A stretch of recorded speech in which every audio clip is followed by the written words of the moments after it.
Terima kasih Anda masih menyaksikan siaran Diklat Jarak Jauh Kementerian Agama Republik Indonesia. Hari ini kita sedang membahas tentang mukjizat dan kejadian luar biasa yang lebih dikhususkan bagi rekan-rekan guru Madrasah Tsanawiyah atau MTS. Dan untuk membahas itu saya didampingi oleh Ibu Emma.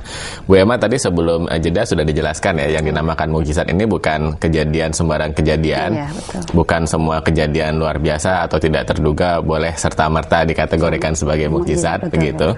Karena tergantung juga siapa yang mengalami, ditampilkan di depan masyarakat yang demikian seperti apa, begitu juga ya. Dan Ibu juga sempat menjelaskan bahwa mukjizat itu ada berbagai macam ya Bu ya. Sebenarnya kalau dibagi-bagi ada berapa macam mukjizat ini Bu?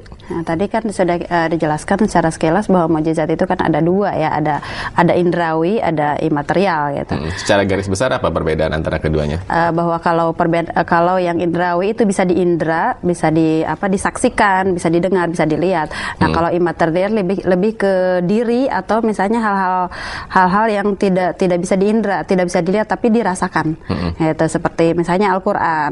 Imaterial itu berupa posisi dia sebagai nabi, ke mental, kemudian ke kesabaran, ke sifat-sifat, kemudian juga dalam konteks mukjizat pada diri Nabi Muhammad itu imaterialnya Al-Qur'an. Jadi kalau yang imaterial itu lebih abadi gitu, lebih ada. Jadi misalnya Nabi Musa sudah wafat, tapi ketangguhan Nabi Musa, kekritisan Nabi Musa masih bisa kita pelajari sampai sekarang. Jadi sebetulnya kepribadian, karakteristik, akhlakul karimah itu juga bagian dari mukjizat juga ya. Iya, betul ya gitu. Ya Ibu, mungkin kita bisa beranjak lebih jauh sekarang. Apa contoh-contoh mukjizat yang perlu kita pelajari Bu untuk diperkenalkan kepada siswa-siswi kita juga? Oke, terima kasih Mas Jenia. Jadi di pelajaran akidah akhlak, terutama di kelas 8 semester 2 ini contohnya adalah ada beberapa nabi, yaitu yang kalau dikelompokkan ada dua ya, ada sebelum Nabi Muhammad dan Nabi Muhammad.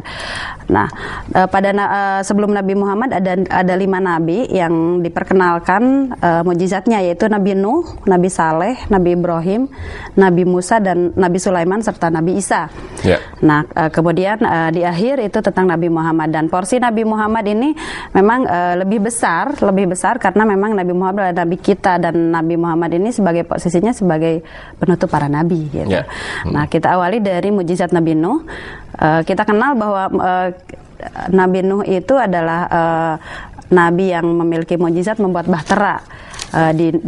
Bahtera ini diciptakan Nabi Nuh atau dibuatlah Nabi Nuh di suasana tanah yang tandus dan kering. Dan pada saat itu memang sesuatu yang mustahil, untuk apa gitu membuat perahu, membuat bahtera, karena memang tidak dibutuhkan gitu. Tidak dibutuhkan, tetapi Nabi Nuh diberi tugas oleh Allah untuk membuat bahtera itu. Dan Nabi Nuh itu diutus oleh Allah selama 950 tahun, tetapi tidak lebih dari, menurut riwayat, tidak lebih dari 80 orang yang menjadi pengikutnya. Itu 950 tahun.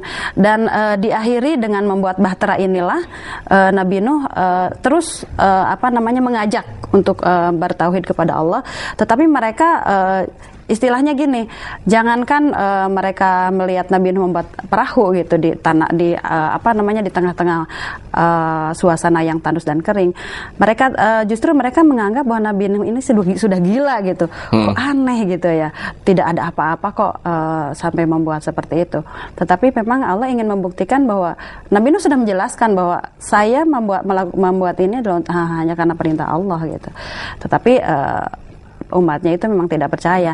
Nah, kelebihan Nabi Nuh ini adalah jangankan umatnya atau orang lain, anaknya sendiri gitu, kita kenal dengan Kan'an, itu tidak mau mengikuti beliau gitu. Jadi betul bahwa memang secara biologis mungkin Kan'an adalah anak Nabi Nuh, putra Nabi Nuh. Tetapi memang kalau soal hidayah, jadi tidak ada anak, tidak ada saudara. Kalau memang tidak diberi hidayah ya tidak akan bisa.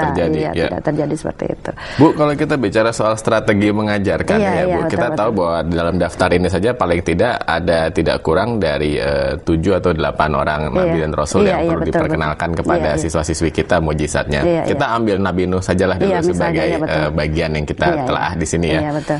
yang perlu diterangkan kepada siswa-siswi kita apa misalnya ketika mereka berkenalan dengan figur atau sosok Nabi Nuh ini begitu, apakah saya harus mulai dengan menjelaskan masyarakatnya ketika hidup atau bagaimana, Bu?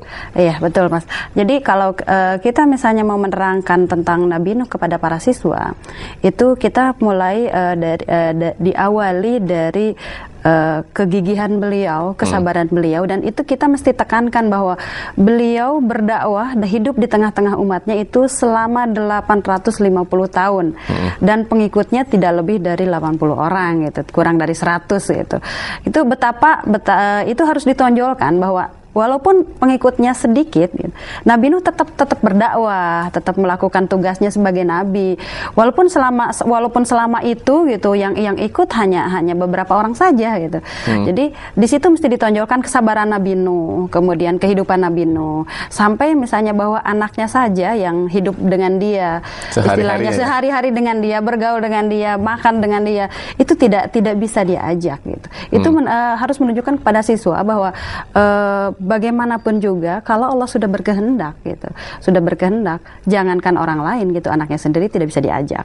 Dan siswa juga harus dibangun jiwanya bahwa seseorang akan diberikan kekuatan, akan diberikan kelebihan, tidak dengan sia-sia, tetapi harus dengan usaha keras. Nah, ini yang saya mau tanyakan juga sama Ibu Emma, soalnya kan ini kaitannya dengan membangun akidah dan membangun akhlak begitu ya. Betul. Kan bisa saja muncul suatu sikap kritis dari anak-anak kalau saya kerja keras, jangankan bicara 8,5 abad begitu ya. Sekarang kalau saya kerja keras 8 bulan saja hasilnya begini, sia-sia gitu. Penjelasannya dari kacamata akidah akhlak kepada anak-anak ini, siswa-siswi MTS ini bagaimana, Bu? Nah, iya betul seperti itu, Mas. Jadi gini, ketika misalnya kita mempelajari tentang mukjizat Nabi Nuh, kan Nabi Nuh sudah sangat lama ya, istilahnya berdakwah sangat lama. Tetapi hasilnya segitu, itu Nabi loh kan gitu. Itu Nabi loh. Kalau kita udah belajar misalnya siswa itu, kamu belajar jangan kamu bangga misalnya belajar 2 jam, kok saya belajar 2 jam nilainya sekian gitu. Belajar 3 jam nilainya tetap sekian. Nilai belajar ditambah lagi sekian jam nilainya kok masih tetap segitu. Jadi kita harus dibangun kepada siswa bahwa walaupun kita sudah usaha pada akhirnya hasilnya bukan milik kita. Kita serahkan hasilnya kepada Allah. Artinya bahwa usaha itu harus tetap dan siswa itu mesti punya keyakinan apapun yang terjadi, kalau usahanya sudah maksimal, itulah yang terbaik. Nah, ketika misalnya Nabi Nuh itu beliau sudah berusaha sangat maksimal dan hasilnya hanya seperti itu gitu. Itulah mungkin yang terbaik gitu. Misalnya ada siswa yang menginginkan sesuatu itu milik dia misalnya, atau misalnya kalau misalnya siswa MTS itu misalnya mau melanjutkan, akhirnya dia rajin bangun malam, kemudian belajarnya ditingkatkan, ibadah-ibadah yang lain ditingkatkan, misalnya karena dia berkeinginan melanjutkan ke aliyah atau ke SMA yang favorit, tetapi pada akhirnya kok hasilnya begitu. Kita jangan kecil hati, mungkin bukan disitulah tempat yang terbaik, tetapi di tempat yang bisa kita masuki lah, itulah yang terbaik gitu. Jadi sebetulnya ada banyak sekali butir-butir penting dari akhlakul karimah yang bisa diperkenalkan dengan menggunakan kisah-kisah mukjizat Nabi dan Rasul ini sebagai jembatan ya. Karena Mas Jani, kalau soal misalnya mukjizat Nabi Nuh adalah membuat bahtera, itu sudah diajarkan, bahkan sudah diketahui siswa sejak SD malah, sejak MI, apalagi kalau siswanya dari MI. Itu dari TK Al-Quran, kemudian MI itu sudah diajarkan gitu. Nah, justru harus diperdalam ke mentalnya, ke akhlaknya, seperti itu. Jadi sentuhannya nanti lebih ke arah sentuhannya ke arah sana gitu. Jadi tidak monoton hafalan, tidak monoton cerita seperti itu. Jadi akhirnya mau kemana? Dari Nabi Nuh ini siswa mestinya seperti apa? Nah, seperti itu. Bu Emma, tapi kita harus jeda sebentar. Kami akan segera kembali. Tetaplah bersama dengan kami setelah jeda berikut ini.